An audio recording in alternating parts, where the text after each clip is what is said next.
උඹලා දෙන්නට කොච්චර කිව්වත් වැඩක් නැහැ. ඒක මම හොඳටම දන්නවා. ඔය දැන් එන අරක්කු බොන්න එපා බා. අනේ විලායි. ඔයා දැන් ඔක මන්තරයක් වගේ කොච්චර ජප කරලා නැද්ද? ඒ තාම හේතුව කියලා නෑනේ. අම්මා. ඒකනේ හසා. හැමදාම එපා එපා කිව්වට හේතුවක් කියන්නේ නෑනේ බං. මේ ඒක නෙවෙයි බා. මොකද ඔය අත? අර මේකගේ මූණේ පැත්තක්ම රතු වෙලා කොහෙද ඉතින්? බයික් එකක්වත් කෙලින් එලව ගන්න බෑනේ අයියේ. වමට සිග්නල් දානවා, දකුණට හරවනවා. අඩාගෙන ගියානේ ලයිට් කණුවකට. අනේ විලායි මම හොඳයි. මූ තව ඉතන. හාපුනද ටික විතරයි. අම්මෝ. මූ කියෝලා ලොකුවකින් කුටිත් කෑවා. ඒකයි මේ රතු වෙලා තියෙන්නේ. දැන්වත් උඹලට තේරුණාද? මම කියපු දේ ඇත්තක් කියලා. ඔයා මේ මොනවා කියනවද මන්දා? ඔයා කියන දේ ඇත්තක්ද බොරුවක්ද කියලා දැනගන්න කියලා ඉන්න එපා. මේ මං උඹලා දෙන්නට දුන්නේ උපදෙසක්. හේතු කාරණා අවශ්‍ය නැහැ.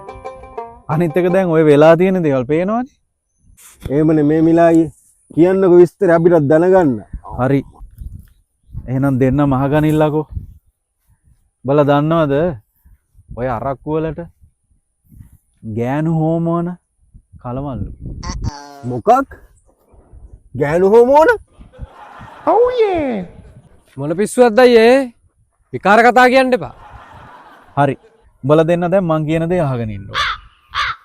එතකොට උඹලටම හිතෙයි මං කියන දේ ඇත්තක් තියනවද නැද්ද කියලා. දැන් ඔය අරක්කු බිව්වාම උඹලා කරන ලොකු වරදක් තියෙනවා. මොකක්ද? උඹලා අරක්කු බිව්වාම අල්ලපු ගෙදර එකා ගැනයි අරුගේ එකයි මුගේ එකයි ඕන එකයි එපා එකයි සේරම හොයනවා. කතා වෙනවා. අනුන්ගේ වැරදි හොයනවා. මං හරිද වැරදිද? ඇත්තනේ. ඒකනේ ඉතින් ඊ උනේ මිලායි. ඔය ඉන්නේ අසට කුටි කාලා පේන්නද රතු පාට වෙලා කම්මුල. ආන්න ඒකයි. ගෑනු හෝමෝන. දැන් ඔය අරක්කු බිව්වාම බයික් එකේවත් යන්න බෑනේ. යන්න ඕන දිහාවේ නෙමෙයි යන්නේ. සිග්නල් දාන්නේ කොහෙටවත්, හරවන්නේ කොහෙටවත්. හදිසියට කන්ට්‍රෝල් කරගන්නවත් බෑ. ඉතින් ගිහිල්ලා කොහේ හරි යන ගන්නවා. ඇත්තනේ. ඒකනේ ඉතින් ඊයේ උනේ. ඔය ඉන්නේ දැන් හප්පගෙන. අන්න ඒකයි. ගෑනු හෝමෝන. තේරුණාද? තව දේවල් තියෙනවා. දැනට උඹලා දෙන්නට ওই ටික ඇති. මම යනවා.